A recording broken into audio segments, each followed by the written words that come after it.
there's no doubt that Revit comes with a great set of families that you can use straight out of the box.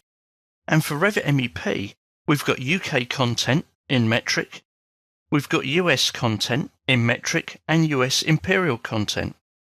But the biggest thing to remember is that although these families and libraries mount into the many hundreds of components, they are example components. Autodesk aren't selling you those components, they're selling you the software. The components are there as an example of what you can do, so they are really generic. They fit the bill just about for most people's use.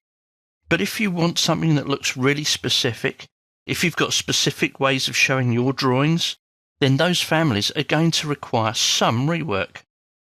And at the point of rework, you start considering whether you should rebuild them or start from scratch. Because if you start from scratch and you plan your families well, you get exactly what you want.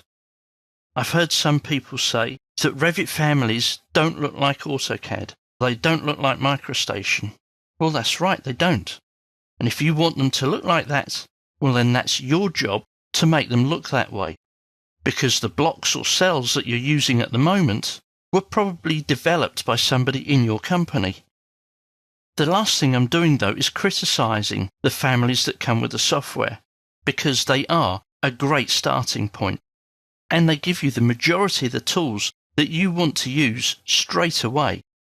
The only thing that you, the user, has to learn is how they work and, more importantly, where they are.